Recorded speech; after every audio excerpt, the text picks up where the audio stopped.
morning. This is the Eager Beaver Show. You are listening to a True North Eager Beaver Media Incorporated podcast.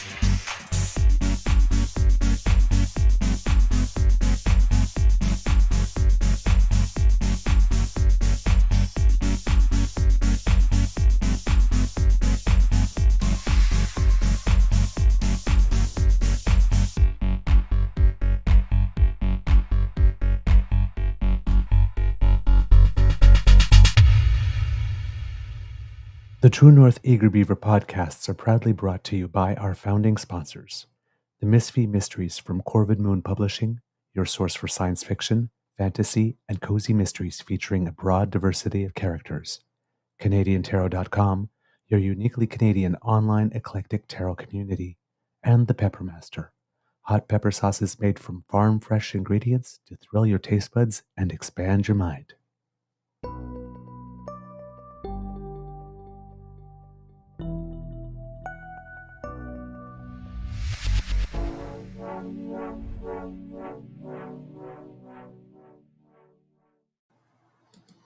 Well, good morning and hello, kids, and welcome to season 4 and episode number 382 of the Daily Beaver Morning Show here on the Crier Media Network. Yeah. Threw in a little extra bass today. Yeah. All about the bass, no treble. It's all about the bass, yes. No trouble or no trouble. All right. I have no trouble with the bass. Today, recording day, is Wednesday, May 15th, 2024, or as we call it, Beaver Sweetie Birthday Eve. It's my sister's birthday today. Oh, really? Yeah, so shout out to my sister Rhonda. It's her Happy birthday, today. Rhonda. I hope it's as fabulous as Mr. Grizzly is. Oh, yeah. Or hey. Why am I soft pedaling? I hope it's as fabulous as I am. Have a great birthday. I'm your host, the Eager Beaver, pronouns he, him, hey, Mr. Beaver A. And with me, as always, is my good friend, Mr. Grizzly. Big thank you goes to our podcast founding sponsors, the Pepper Master, the Misfit Mysteries from Corvid Moon Publishing, and CanadianTarot.com. I have a little nibble for you today, but before we do anything else, Mr. Grizzly, how's your mental health today? And that is a great color on you. Oh, thank you. Mental health-wise, I'm good. Physical health-wise, I feel like garbage. Any allergies? Yeah, they're really kicking my butt. I was suffering horribly last night. Took Lola out this morning. My eyes were just running constantly. So, although it's raining today, so it might diminish some of the pollen in the air, but time will tell. There's also a high pressure system coming in, so the sinuses are just. For those of us who suffer from weather patterns and allergies, you know what I'm talking about. Yeah. It's not Kit Saucy, you're right. Paul's shirt is a beautiful color. I don't envy anyone that has allergies. I would not trade places at all. All right, kits and cubs. Again, as we're going to be doing probably a lot over the course of the next few months, the coast to coast to coast wildfire update. Yes. I hate it. Yeah, me too. There is an out-of-control wildfire burning near Fort McMurray, as we mentioned before. So similar to 6 years ago when they had the Beast, 6,000 people have been ordered to leave their neighborhoods right now. 90% of the city has been told to prepare to flee. The fire is nearly 21,000 hectares in size, and shifting winds are pushing it nearer to the community. The regional fire chief says that this fire is much less volatile than the Beast because it's burning low to the ground and slowly through areas that have been burned before. So just because there's less fuel in those areas. For everyone in the areas, please remember that as part of your emergency preparedness for this, the stuff that you need to have ready close to you are all because when you get an evacuation order, you get minutes. All your documents, the deed to your house if you have it, your passport if you have one, your social Yeah. insurance number, Stuff you really bank need to files. grab. Yeah, like this. Put that all in an envelope. Like this, if you have a filing cabinet, put it the first thing in the front, or if you have like a drawer for that type of thing, whatnot, or like this, or if you have an emergency preparedness bag or whatnot, just have it there because trust me, if you have to leave quickly and if you do lose a lot, it's going to go much, much, much easier if you have your documents. Oh, yeah. Right. And please always make sure to have some water in the trunk of your car or somewhere in your car and some candles as well in case, you have to sleep in your car overnight. It gets a little cold. A candle can do wonders. All right. To help warm you up. All right. In British Columbia, a widening area around the northeastern community of Fort Nelson is under evacuation orders due to the Parker Lake wildfire, which is burning just 2 kilometers from the city. And that's about 80 square kilometers in size. And the larger Patriot Creek blaze, which is about 25 kilometers from Fort Nelson, is growing aggressively. And it's about at least 5 times the size of the other fire. So at least 400 kilometers squares large. So far, the Patriot Creek blaze is not posing a threat to the community for now. Conditions for fighting the blaze are considered to be a little more favorable. Ben Bogdine, who's a fire behavior specialist, says the closest one is just 2 kilometers away. He says that reduced winds have resulted in favorable fire. Sorry, let me try that again. Reduced winds have resulted in favorable firefighting conditions, a reduction in fire behavior, and minimal fire growth towards the community. In Manitoba, Premier Wab Kinew took a flyover to get a briefing from fire officials. The wildfire threatening Cranberry Portage, which is a northwestern community in the province, is about 31,000 hectares in size and burning within 2 kilometers of Cranberry Portage. There, too, there are favorable winds that have kept the fire from spreading, allowing fire crews to ramp up. About 50 firefighters have arrived from Ontario to help, but there are about 500 evacuees. The fire is said to be burning hot and deep there, and it could take weeks to put out. With much of Manitoba's boreal forest having been assessed to be under drought conditions, the Premier said that he is preparing for a long season, and the thing that is the most notable to him so far is that, just how early everything has pretty much started this year. Yeah. And as we mentioned a couple of shows ago, even though it started early, it was so far not as intense as last year, at least that was the case a few days ago. But I don't know now if that is still the situation, because there are, I think, easily over 100 wildfires now. Because a couple of days ago it was 60, and then it was 80, and now I believe it's over 100. So it is growing rapidly. I just don't know how we right now how we are compared to last year. We are in the Yeah, second it's really finale early. season, and it is supposed to be worse. Yeah. Then this 5-year cycle, the second year is supposed to be the roughest one, apparently.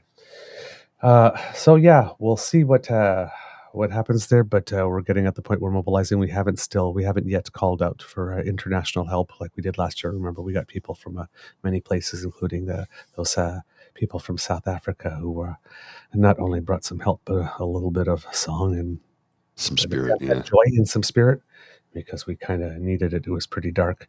In the States, there's already, if you're listening to news from the United States, you're already hearing reports of air quality in about 6 or 7 states being bad because of those fires down in Canada that we're sending down to them, I guess. Up in Canada. Yes. So, down in Canada, sorry.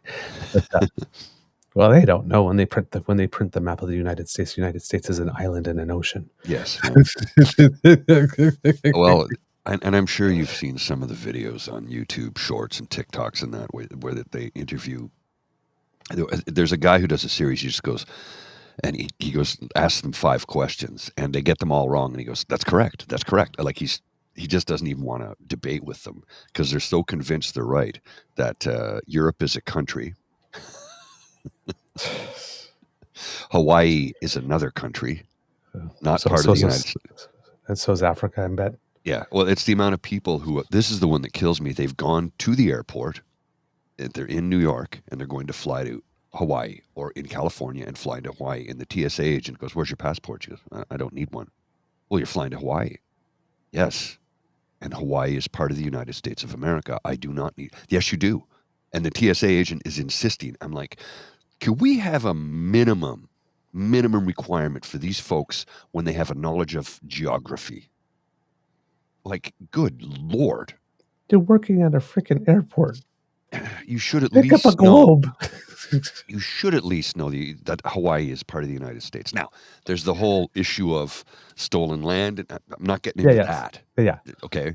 That's not what I'm talking about here. Right. It's not up for debate.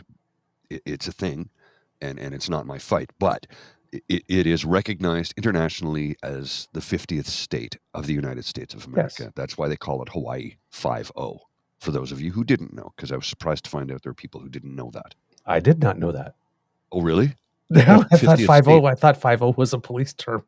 No, well, it's been like Johnny referred 5-0. to. Yeah, it's been referred to as the police in slang because 5-0, because it meant Hawaii 5-0, which was Steve McGarrett, and then the reincarnated one, or the updated one, I guess you could say, of Hawaii 5-0. So yeah, Hawaii 5-0 is about it's the 50th state. Yeah, there you go, and it's part of the U.S. And you don't need a passport if you're an American citizen to fly to Puerto Rico either. Because it's a protectorate. So if you're born in Puerto Rico, you're a U.S. citizen. Oh, it's not a state; that's true. It's a protectorate, but you have U.S. citizenship. But if you're born in American Samoa, you don't have U.S. citizenship and you can't vote. But you're part of the United States. That's a very complex issue. That one, I don't understand that one at all. Yeah. Every time somebody says 5-0, exactly, Gen 5-0's police, I think that because I think of the song, if people know it, "Let's Have a Kiki" by the Scissor Sisters. And at the beginning, you have the woman in the group who goes by Animatronic, who's like she's talking on the phone to someone, and she's going this, "And I'm greeted at the door, not by Miss Rose, but our friend Johnny 5-0. Yes, honey, the NYPD shut down the party." 5-0 is police, slang for police, but yes, 5-0 means police, but it comes from the television show Hawaii 5-0, the 50th state. And Hawaii 5-0 was a police procedural show, for those of you who aren't up to date on that. So there, we're all up to date on that. Yes, that's correct too, Mr. Jim. If you're born in Guam, you also have U.S. citizenship. Because it is too a protectorate. Yeah, indeed. A couple of a little bit of extra news from those fires here, because I had the news in two clumps from last night and this morning. As of last night, the blaze bearing down on Fort Nelson continues to grow in size and intensity, which again forced a complete evacuation of the community. Meanwhile, to the south, the other wildfire has forced the evacuation of the Doig River First Nation, which we mentioned yesterday. And as we mentioned, Fort St. John, to where everybody had evacuated, is next on the list. It seems that this could prove to be complicated, according to the CBC, because Fort St. John is already the evacuation epicenter for thousands of people. Nearly 4,500 have made the 4-hour drive from the north, where the Parker Lake wildfire was burning dangerously close to Fort Nelson. John Roper, a Fort Nelson City Councillor who's now sheltering in Grand Prairie, Alberta, says all happened very quickly, but I will say to you that we were prepared to leave just with the conditions and the predictions for the hot summer. It wasn't a huge surprise, but it all happened very fast. Wow. So there you go. In Alberta, they were still talking about favorable winds. They had them also yesterday throughout the day, so that helped them fight the fire. And there's another growing wildfire in the Alberta area, just about 4 kilometers from the hamlet of TP Creek. So that's just outside Grand Prairie as well, but closer to TP Creek. So please be careful. everyone. And do listen to the evacuation orders, and do remember, people, if you have friends that are affected, cbc.ca/light, LITE, low bandwidth service for people to maintain contact with rapidly changing information. Right. Okay, so that part is done. Yesterday, we talked about the Prime Minister very briefly going to St. Thomas to make an announcement on childcare spaces, saying that he had $200 million more for childcare spaces for the province of Ontario. Yesterday, it was Chrystia Freeland who was out giving a presser on this. She was in Nova Scotia, and she was announcing the creation of 9,500 new childcare spaces there. And that kind of intervention, or that budget selling or childcare selling tour, the project for this initiative is continuing today. So clearly, this is a strategy from the federal government, but this time it will be, I believe it is, yes, Social Development Minister Jetta Suds, Public Safety Minister Dominic LeBlanc, that will be sharing the details of new funding during separate appearances on the site of a future YMCA childcare center in St. John's and the University of New Brunswick. So I'm guessing that they're going to be having a minister or two go to every province over a certain number of days to make an announcement. So first it was Ontario, then was Nova Scotia, today it's New Brunswick. Don't know what it will be after, but they're really selling just like they were selling the budget, doing a pre-tour. They're really selling the childcare announcements this particular week. So good.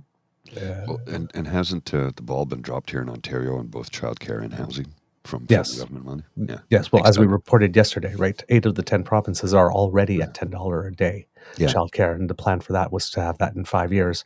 There are 2 provinces that are not sure what the second one is, because the article didn't state it, but one of them Alberta. is Ontario. Well, Alberta. Ontario and Alberta. Come on. I mean, Of course. because Daniel's underfunding. You know, here's the thing. Here's the thing I don't get. Now, please, if you can explain this conundrum to me. So there are people in the UCP and the Reform Party, also known as the Conservative Party of Canada, who want to make abortion illegal, correct? They want to put a law around it and forbid women from having the right to make a health decision, a medical choice. That's part A. Part B, they refuse to fund childcare, but insist you have a child. Mm-hmm. Please explain this to me. Because if you can't have A, you should absolutely have B. Mm-hmm. So but they want neither. Yes. So I'm starting to wonder, are they really pro-life? No. Or they're are pro-birth. They just, but are they really pro-birth because they believe in the sanctity of life? Or are they really pro-birth because birth keeps the little woman at home? Well, and it also creates more human capital for the meat grinder of an economy that both Alberta and Ontario have, A, and B, you have these religious zealot people who, and I'm not going to say their names directly, but some of them are members of parliament who believe in the foolish idea of the white replacement theory, who want to cut back on immigration because it's like they just trip over themselves. They want to cut immigration because we don't have enough housing, but we need to have more children, so ban abortion. What?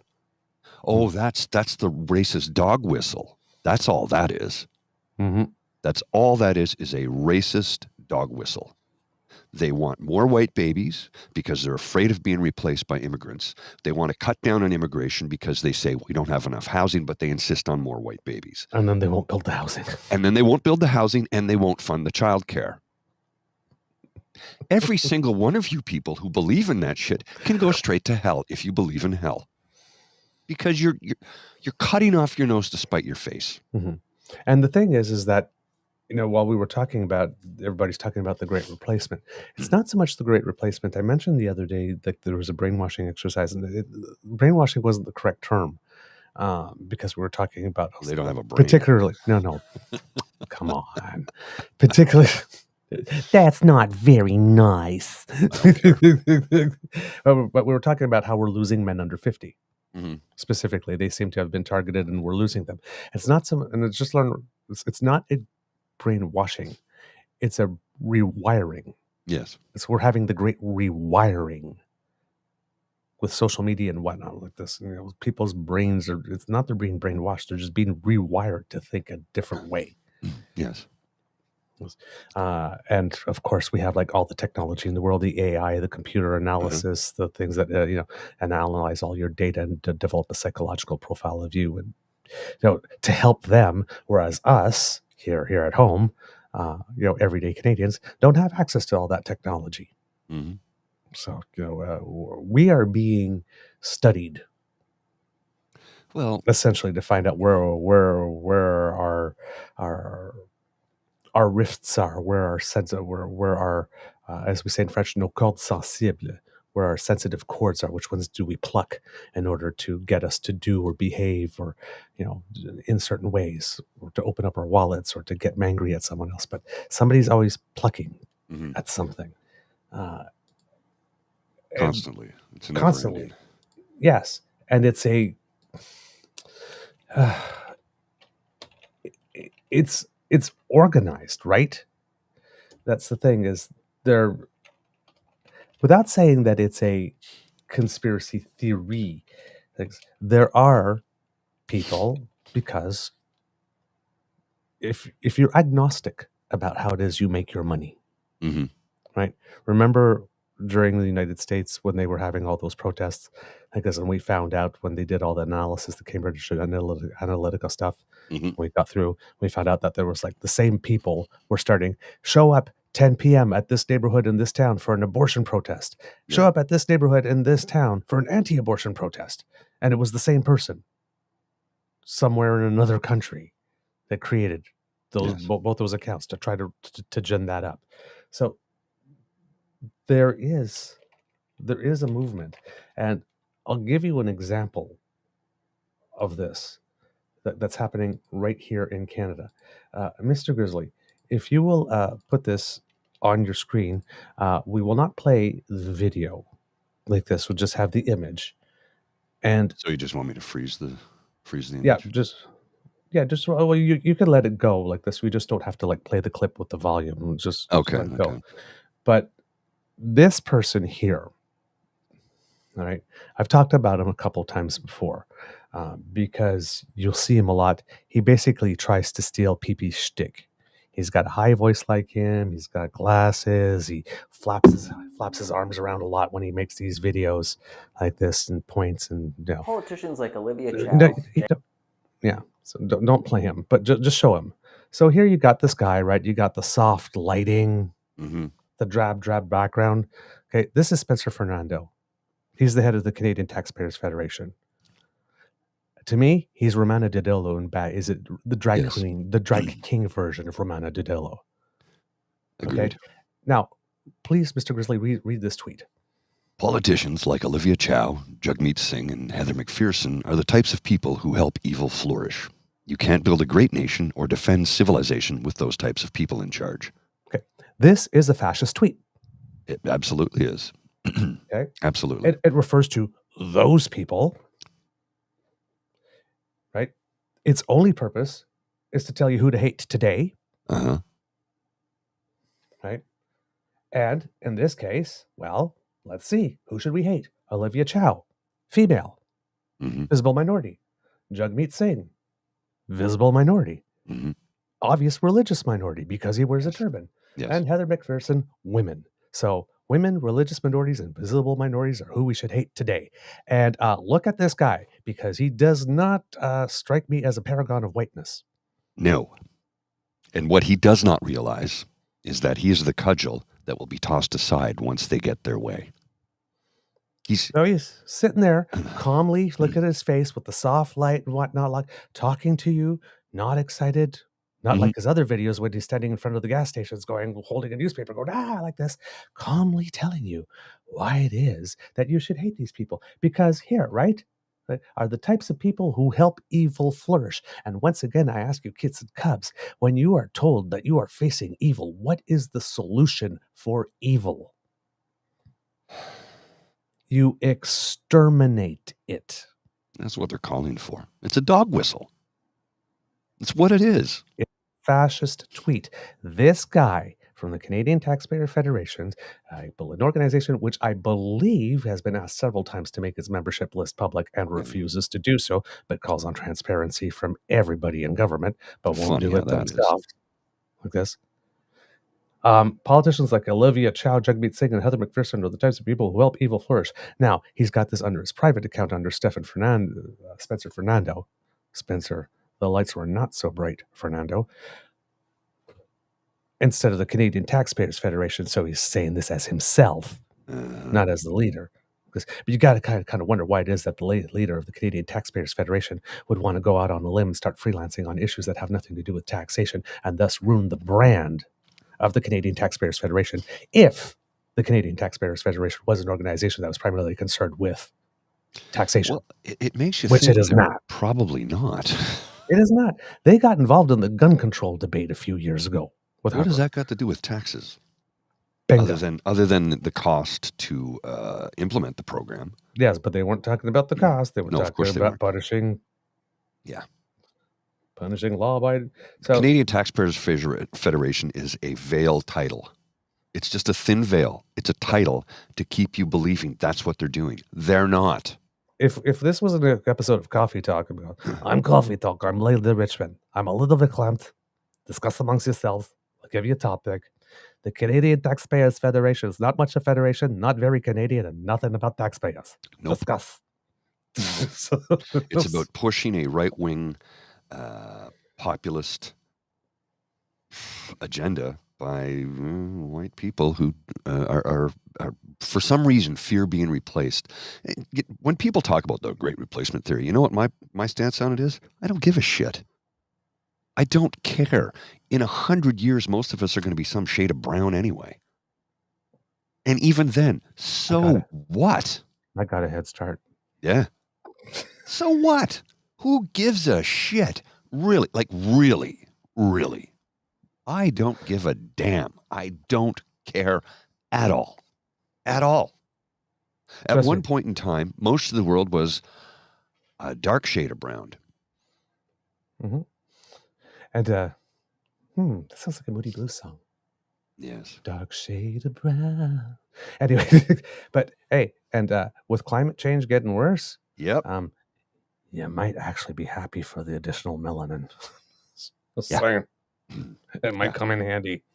This whole, the white replacement theory is to begin with bullshit, number one, and number two, I don't care. And it was Jane, we showed her clip last week.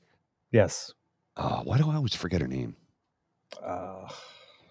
Somebody remind me. She does the thing on Blue Eyes. She's brilliant. She talks about race in a way that nobody ever has before. Jane Elliott. Thank you. Genius. She's a genius individual. And she quoted from a former cabinet member or something like that. Anyway, congressperson, whatever the case was. Jane Elliott. Thank you, Saucy. She's a genius, period. And she breaks it down better than anybody I've ever seen. And pillories white people constantly, and justifiably so. I have learned so much from her over the years. I was first introduced to her, I think, on Oprah back in the mid-'80s. And I'm like, this woman is a genius. She taught me more in one episode of Oprah than anybody ever had about race relations and the advantages white people have. That was a very eye-opening day for me. I think I was about, 17 at the time?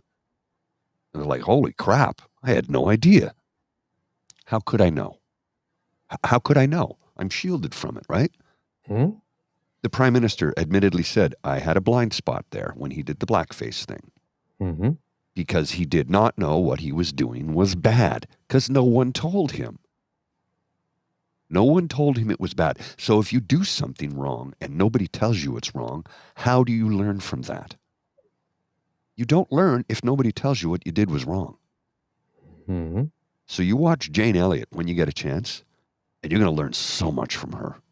Mm-hmm. Mm-hmm.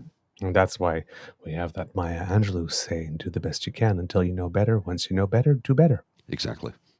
Oh, yes, that's correct. Alice Munro and Diane Deans both passed away. Yes, indeed. Now, Diane Deans, we talked about her on a previous show. She's a long-time city councillor in Ottawa who... she was in palliative care for quite some time now, I guess. Yes, for quite some time.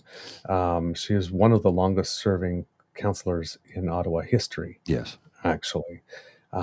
So she died at the age of 61, just 2 weeks after entering palliative care for ovarian cancer. Yeah, a disease she's lived with for 5 years. Thank you. That's what it was. Yeah, she'd only been in palliative care for a short time, but it was a 5-year battle with cancer. Yeah. Despite her diagnosis, Diane continued to live every day to its fullest with a fighting spirit, unwavering tenacity, courage, and compassion. She served as an Ottawa City Councillor for 28 years. Even after her diagnosis, Diane continued to fight for issues of importance to Ottawa residents and leaving an indelible mark on countless people's lives, said the statement from her family. Mayor Mark Sutcliffe said, I'm profoundly sad after hearing about news of her passing. She was so young and still a very active person, and she's given so much of her life to this community. It's a tremendous loss. And Nepean MPP Lisa MacLeod posted about how much she admired Deans.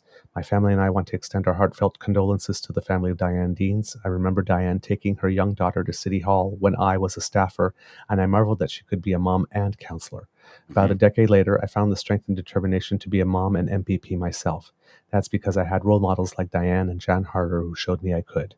Diane did many things, but advancing women in politics will be her forever legacy. So there you go. She was also a graduate of the University of Guelph. I didn't know that. Neither did I. I just learned that today. So, yes, that is Diane Deans. And, of course, Alice Munro. Brilliant author. Passed away. Yes, brilliant author, recognized as the master of the short story. And when I say recognized, I mean really recognized, because in 2013... Yes. Oh, not only that, Pulitzer Prize, two Giller Prizes, Man Booker International Award, and in 2013, the first Canadian to receive the Nobel Prize for literature. So, I mean, just not, kind of an underachiever. Exactly. I was going to say, just your classic Canadian underachiever. Yeah. Right. So she... one of her most famous pieces was called Away from Her, which became a movie that was directed by Sarah Polley, if I remember correctly. It has to do with Away from Her, some an elderly couple, and one of them has Alzheimer's, I think, or dementia. Brilliant film. Absolutely. Gordon Pinsent was in that, was he not? The late Gordon Pinsent, if memory serves. I believe so. Pretty sure he was. Yeah, it was a 2006 movie. Yeah, Gordon Pinsent was in that. Yeah, absolutely. And Julie Christie. Yeah. Olympia Dukakis. Wendy Crewson. And I always mix that up. Even though they're different films about different subject matter, but both by Canadian directors, I always mix that up with The Sweet Hereafter, which was also a brilliant film. That's an Adam Goyan film. Yeah, that's a tough film to watch, though. Yeah. So is... they're not light movies, but they are great. You need to be emotionally prepared to watch both films, period. Yeah. Even Nina Dobrev wasn't Away from Her. I didn't know that. I didn't know that. Dobrev, that a lot of people might know from Degrassi. Yeah. She's gone on to have a pretty darn good career. A really good career. I think other than Drake, she's probably the person from Degrassi who's had the biggest international career. Internationally, yes. Stacey Mistysyn has gone on to have a pretty good career. But more behind the camera, I believe, right? She's done a lot of film work and television work, but not big international stuff. But I mean, she's earned a living, right? So and because I thought that she had gotten the other day. Okay, I thought she had gotten into directing. She's done a little bit of that too. But I saw a picture of her the other day, and I'm like, Jesus, she's 52. Wow, what? She looks better today than she did when she was a teenager on that show. I'm not kidding. She's 50. Holy crap, Stacey. Yeah. She's a bit of a fitness buff. Yeah. Like, I mean, ripped 6-pack abs, like way to go, Stacy. Like, Well, let's show this. I'm trying to find. Oh, there it is. Hang on. I got it right here. Yeah, she's stronger with She's all Stacy stronger. Mistison. Yeah. So, Yeah. okay, way to go. Yeah. You just never know where people look at this. She's gorgeous. Yeah, 52. Way to go, Stacy. Wow. Yeah. Cool. Good for her. I love that. Oh yeah, no. I love it when you. The interesting thing about child actors when they don't go bad. Yeah. Like this, and then you see what they become. Some remain actors, but then some go on Completely different. Yeah. Like I learned the other day, I didn't know, but Mayim Bialik, who was on Big Bang Theory and then went on to host Jeopardy, actually does have like a PhD in like nuclear physics or something. Well, I think actually it has to do more along with her character on The Big Bang Theory was actually what she did. Studied the human brain. She's a genius. It's just like right. Blossom has a PhD. Yeah. Tonight in like something very like special Blossom. Yes, in like very, very yes, exactly. She's a neuroscientist. Thank you, Jim. Blossom, Jim. we have to stop your math addiction. Yeah. Not math. 52 is young because I'll be 56 soon, but way to go, Stacy, is all I'm saying. That's it, you know. Yeah, absolutely. That's all I'm saying. Good genes there. I want to talk to you about something today that it happened, I think, yesterday. There was a protest going on, a Palestinian protest. They go on daily here in Ottawa. Sometimes they march, sometimes they just go down to City Hall. They usually end at City Hall. Yesterday there was one where they started on Elgin Street, walked up Elgin to City Hall. They go to the International, to Nelson Mandela Park, where there's the statue, sculpture. That's the word I was looking for. Darn it, it's escaping me right now. Anyway, it all falls part and parcel, and oftentimes that's where the thing ends. But yesterday, I guess there was a woman waving a Palestinian flag wearing a hijab, and somebody tried to yank the hijab off her. And somebody wrote here, and I'm gonna read this tweet, and then I'm gonna make a comment on it. So bear with me. So from Gada Sasa, at Sasa_Gada. Today, a Zionist yanked the hijab off my dear family friend as she attended a rally in Ottawa. By flying a flag representing an ongoing genocide, Canada emboldened Zionists to assault Palestinians and Muslims on the morning before the NAPCA and right in front of the camera. Now, here's my comment. I think labeling the person a Zionist is not necessarily correct. I think we can just label this person a racist asshole. Because I think that person would yank the hijab off of any person, whether they were waving a Palestinian flag or not. To call them a Zionist, I don't know. We don't know that the person's a Zionist. Racist asshole? What's the word I'm looking for? Outside of it, darn it, I'm drawing a blank here this morning. I've only had one cup of coffee, can you tell?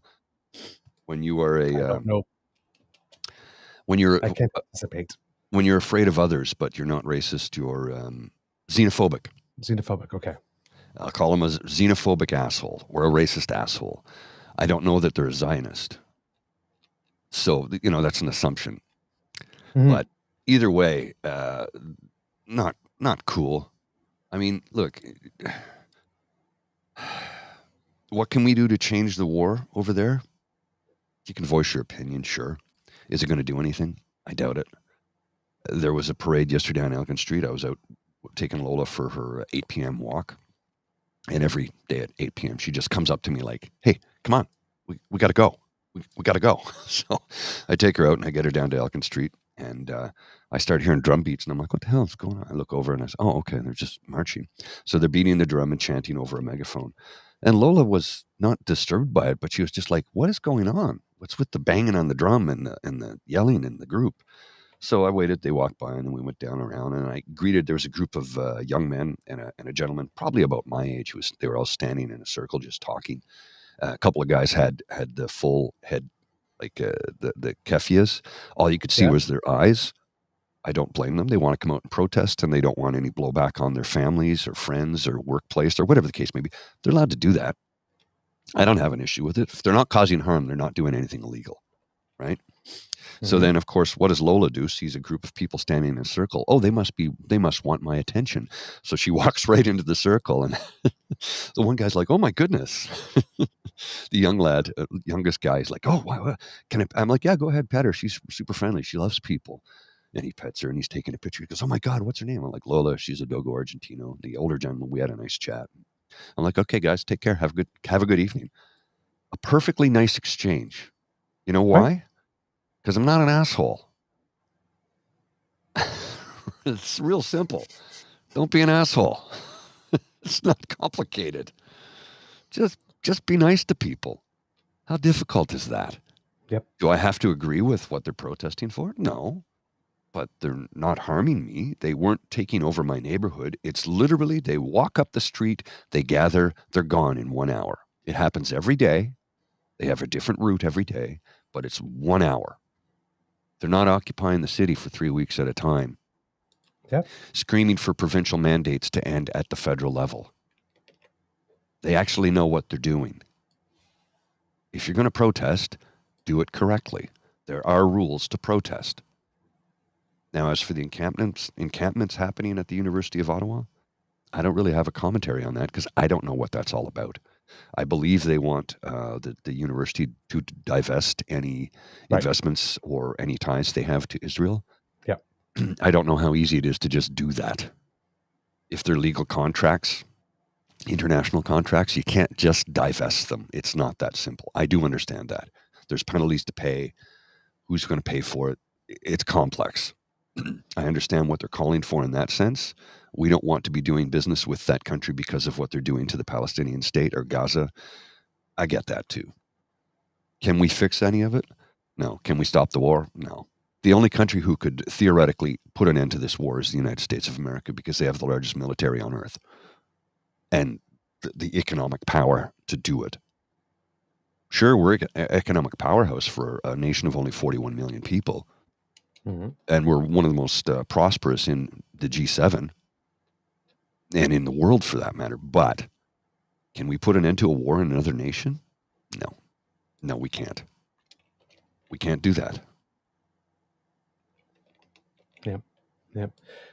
Somebody, I was listening to a podcast and said, if you want to affect, act locally to affect things internationally, the absolute best thing you can do, and it's not going to come with an instant reward or instant response, but the best thing that you can do is to go green. The best thing you can do is to go green. The more we do, as a nation, as individuals, to reduce our reliance on fossil fuels, the less important it becomes to fight over that region. If we're talking about, global affairs, and as above the fifth column calls it, the international poker table where everybody's cheating, and if we consider that countries don't have friends, only interests, and one of the most major interests on the planet for the last X number of years has been oil, energy, you want to make it less profitable for these kinds of nations to go to war and think that it's worth it to exterminate each other, go green. But yeah, the other thing I heard the other day, which was really interesting, and it kind of opened my eyes a little bit because I talked about the protests, and we're looking at, younger people and going, okay, it's like, the idealism of youth, and all that kind of stuff. But they're misguided and they don't understand the 1,000 years of history. And somebody said, yeah, but I get that.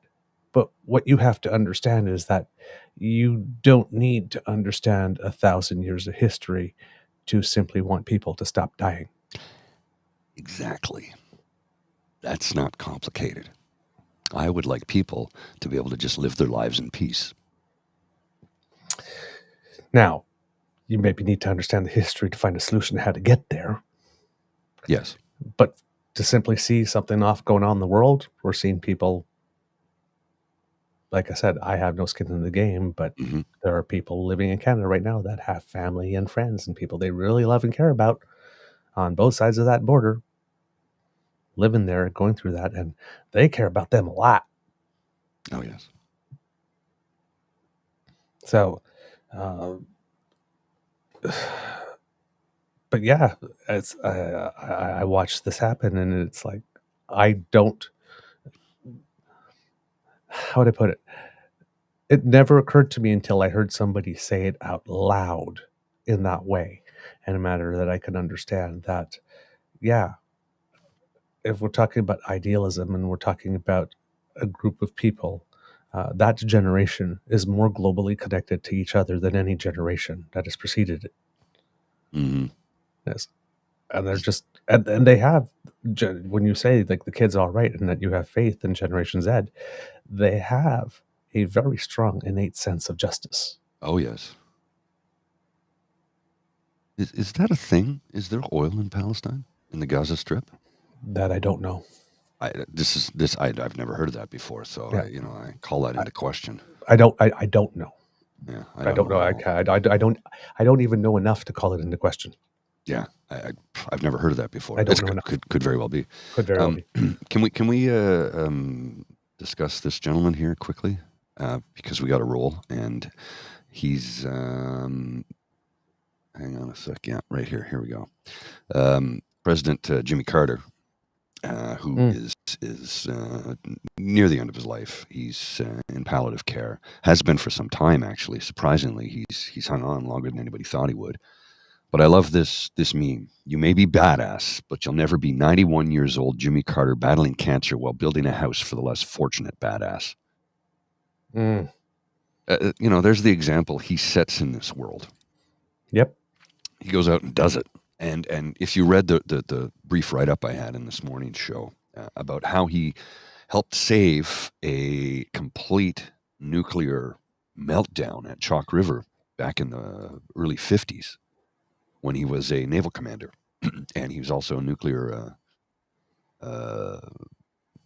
specialist, technician, physicist, nuclear physicist. Is that what it is? Like, I knew he was well educated and I knew he was a smart man, but when I learned about this story, I only learned about that story a couple of years ago, how he saved us from Chernobyl, basically. And he risked his life to do it. And they did not have the safety equipment that they have today. And it was like he'd run down, tighten a bolt, and run back up again. They were in there 90 seconds with not much in the way of protection. They said, you'll never be able to have children. He had 4. Jeez. Went on to become a very wealthy peanut farmer, because that's why they called him Peanuts back in the day. And he had to sell his entire peanut farm because of conflict of interest, compare and contrast with Donald Trump not even have to show his taxes or fully divest. The emoluments clause. So he sold everything when he became president because he's a good man who believes in doing good things. Yes. And because, right, gee, imagine the scandal. It's like, hey, it's like Jimmy Carter accepted money for Senegal for peanuts or something. Yeah. It's like, as opposed to like, what we're hearing about, it's like, oh yes, he was completely all in on the war on drugs, but now he wants a marijuana production license and the senator helped him get one. Right. It was peanuts, literally peanuts. Yeah. Oh my God. Okay. Kits and Cubs. Do we have a show, Mr. Grizzly? We do indeed, sir. All right. Kits and Cubs, that's the end of this episode of the Daily Beaver Morning Show. We hope that you love listening to us because we love making this for you. Remember that sharing is caring and word of mouth is priceless. So please tell your peeps and poops all about us. Spread the word. If you would like to make sure that you do not miss an episode, you don't have to, thanks to the Ray Girl. If you scan the QR code that Mr. Grizzly will make appear under my chin right there, that will bring you to our pod page. That's podpage.com/TheTrueNorthEagerBeaver. All in one word, lowercase letters. And if you click subscribe there when we have something fresh off the bandwidth, hey, it comes directly to you. And if you happen to need more beaver in your life, we got you covered. I don't What? know that. What? Just- At our merch store. All right, very good. Very good. That was a good one. That was a good one. At our merch store, you can get all the Beaver your little heart desires. Keychains, underwear, cups, baseball caps. We Luggage got it tags, for you. phone Yes. cases, Yes. rugs. We got a round carpet you can purchase. Yes. Let everybody know that you're an informed and engaged citizen because trust me, that's very, very sexy. Mm-hmm. All right. And if you would like to support us in other ways, make like Kit Lane and go to our True North Eager Beaver Media Incorporated YouTube page. And there we have some buttons for you. Yeah, Kit Jen, we all need more beaver. I agree. There you go. Someone scan the QR code. Kit Michael goes, sounds like prostitution. I will neither confirm nor deny. Wasn't me. Wasn't me. But yes, if you go to our YouTube page, well, you can also make like Kit Cassie and lick those buttons in front of your cowboy. Like, share, subscribe, click all the buttons. Get us some happy. All right. And if you'd like to subscribe to us in other ways, well, why not go to our coffee page? Become a member there as well. Or if you would like to leave us a tip, well, that's where you go also to our coffee page. The QR code by Mr. Grizzly's Head will bring you right there. And if you're listening, coffee, ko-fi.com/eagerbeaver, lowercase letters, all in one word. There you will find our tip jar. So if you would like to encourage us to do more because you like our product, you like us, you feel sorry for us, whatever, or you just think I deserve more chocolate. Or I need money to pay for some of this shit. Whatever your reason, we won't judge. Just drop a few coins in there. This stuff's expensive. Let us know you appreciate us.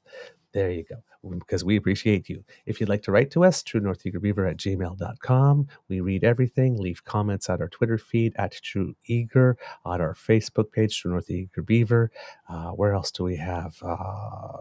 If you're listening on Apple, reviews, stars, all the places that you can write to us. We love to hear from you.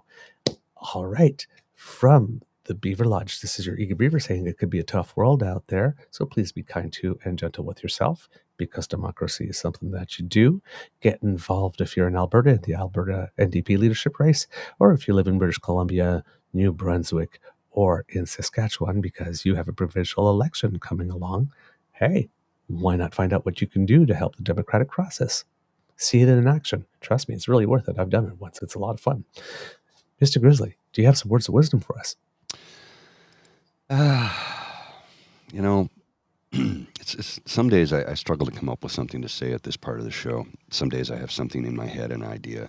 And then there's days like today's where I'm just like, I've been, as anybody is well aware, I've been suffering from both mental health issues and physical health issues as the allergy season is terrible at this time of the year. And it really does affect my emotional health because when you're physically feeling terrible all the time, how can you not suffer emotionally? And I've had some, minor setbacks recently. As I announced on my ASMR show on Monday evening, my contract is not being renewed, which means, well, now here's the thing. It's because I work for company A that contracts me to company B. Company B is not renewing the contract. So I'm not technically unemployed, but it does mean that I'm going to have to change jobs. But you liked your job a lot. I love my job. I love what I do. I love that I can walk there every day. I love that I can do the support. Now I don't know what's going to happen. Am I going to have to start every day at 7 a.m.? I cannot go back out into the field and do the physical lifting construction work anymore. And my boss said, don't worry, you're not going to do that. I'm like, okay, well, that's good. But it's affected me emotionally because now I'm thinking my vacation, which was planned, I was going to, 6 p.m. at July 5th, which is my birthday. It's a Friday. I was going to hop on a plane, fly to Calgary, take in the Calgary Stampede weekend, and then hang out with my buddy for 2 weeks. Well, I don't know if that's going to happen because there's a 3-week gap between when my contract ends and when my vacation is supposed to begin. That would be 2 summers in a row. So if I have to start a new position somewhere, do you really think they're going to give me 3 weeks off? That's 2 years in a row. Actually, 3 years in a row. I've had to cancel my vacation. Yes, that's true. Now, first world problems, white man tears. Okay. Yeah, but come on. But come on. I am Out entitled east, to a vacation. Switzerland, and I've now earned it. Calgary. Yes, I've earned my vacation. I'm entitled to it. I'm going to be 56 years old the day I supposedly leave for my vacation. And now I have to start in a new position. And it does not appeal to me at all. So that is weighing heavy on my mind. And I did go into detail about that on Monday's ASMR show. And I put a link to it in the chat if anybody wants to peruse it. You scroll up and find it. So, yeah, it's, going to work every day at a job you love when you know that you're marching towards the end of it and it's not at your choosing is different than when you choose to leave. I didn't choose this. And it's not personal. It's just literally financial.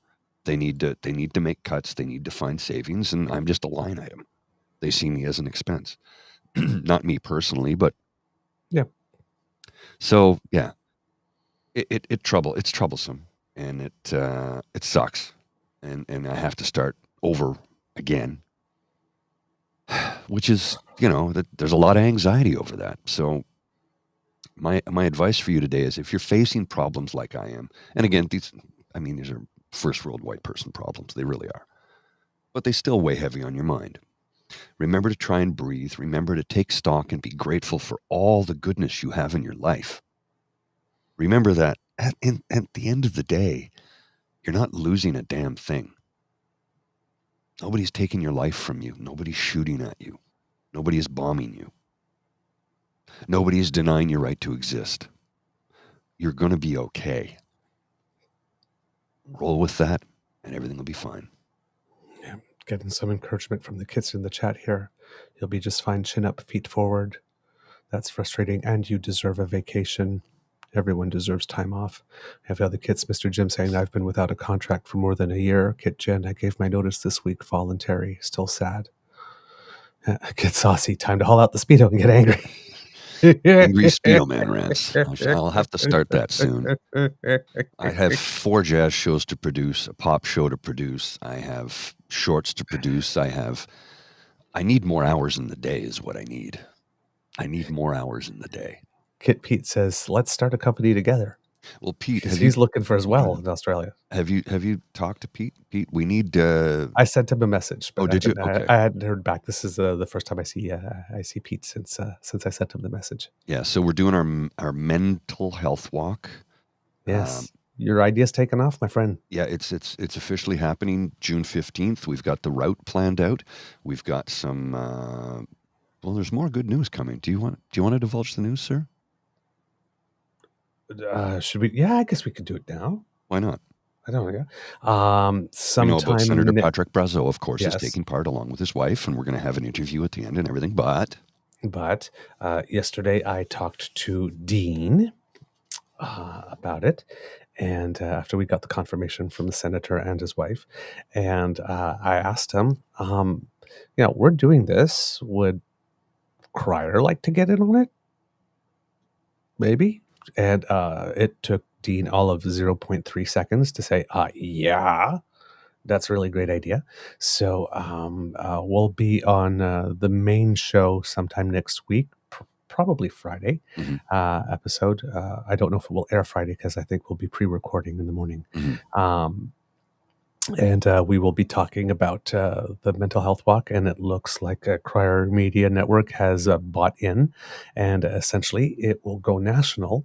So we'll be working on a few things. We'll be working on some, trying to get some graphics so that we can get a T-shirt out, maybe a little promo video from the senator and his wife saying a little something to get people. Got to get the T-shirt design quick, though, because it'll take a few weeks to get, if we get the design and we post it, say, tomorrow, as an example, it'll be a few weeks before anybody would receive products. So whether or not you'll have your T-shirt in time for the walk is another question. And Dean has said that if we had any costs, for example, for getting the design of the graphic or whatnot, that the network would cover that. So that's kind of cool. Can they put some financial backing a little bit? We don't need much. But given that we're doing this, we're going to encourage Kits and Cubs to, if in your own communities, you want to organize a little walk with friends, 5 kilometers or less, whatever it is that you want to do, or just go for a walk. with a friend and have a chat, please do that. And on the 15th, and take pictures of yourself doing that. We'll create a hashtag, and we can have a little social media presence of everybody participating in the mental health walk. And so we'll have that happen. And on my end, Mr. Grizzly's got a couple of things to do on his end. And on my end, I'm going to be trying to contact the Canadian Association of Mental Health, or Canadian Mental Health Association, see if they have some programs specifically for men, or peer support programs. And I'm going to ask Senator Brazeau if there are similar initiatives in the Indigenous community, maybe through the National Association of Friendship Centers or something like that, and see if there's anything there. So, and try to see, maybe we'll put up an actual GoFundMe place where people can make their donations, and then they would all go to whatever organization Directly it to it, is yes. that we pick. So it looks like, Toronto Dan says, if we can raise 10,000 plus, I will get a True North Eager Beaver tattoo live at the pubcast. Let's go. I have my neighbor. my. My neighbor's a tattoo artist, so I'll talk to her about it. Okay, that's a commitment, Dan. That's a serious commitment. That's a serious commitment. Wow. Okay, so that's going on, Kits and Cubs. It looks like we have a real thing, It's really coming and together. that it won't be totally tiny and small. So if you have an opportunity to join in on the 15th, whether you want to organize something in your community, pick just a little 5-kilometer route or a little less, or like I said, just grab a group of friends and go for a walk and have conversation while you're having a walk. Take your pictures. We'll have more. But Pete goes, well done, guys. But thank you to Pete for bringing us the idea. Yeah, no, you brought or the idea. the inspiration. This is going to be the first year we do this. We want to make it an annual thing. Maybe it grows to a longer walk. I'm just going with 5K to begin with because, a 25K walk, we could certainly have that someday, but I won't be able to take part if I'm doing a pubcast afterwards, right? Yeah. Well, and this is not going to be a pubcast in the sense that it's a normal pubcast. It's still going to be from the pub, but it's going to be about a topic, but it won't be political. It's a topic about mental health. We'll talk about all the other things we do in the pubcast, but it's going to be mostly a dry event. Like I'll be drinking the Guinness Zero myself. Yeah, at least while the senator's there. Yes. We're out of respect to Senator Brazeau, and I'm not telling anybody what you have to do. What you do in your time is your business. Yeah, but that's for what we will do. us on camera, while the senator is there, it will be a zero alcohol event. Out of respect. Yep, out of respect. That's because he's got the whole enable the label as well initiative that we're very supportive of, because it's important to know what it is we're putting in our bodies. Exactly. Absolutely. All right. I think we did all of that stuff. So, Mr. Grizzly, please cue the cock. You are listening to a True North Eager Beaver Media Incorporated podcast. The True North Eager Beaver podcasts are proudly brought to you by our founding sponsors, the Misfit Mysteries from Corvid Moon Publishing, your source for science fiction, fantasy, and cozy mysteries featuring a broad diversity of characters. CanadianTarot.com, their uniquely Canadian online eclectic tarot community, and The Peppermaster, hot pepper sauces made from farm-fresh ingredients to thrill your taste buds and expand your mind. We are grateful to the Crier Media Network for its support, Pete Jarvis for our artwork, and Paul Joseph Something for our opening and closing sequence music.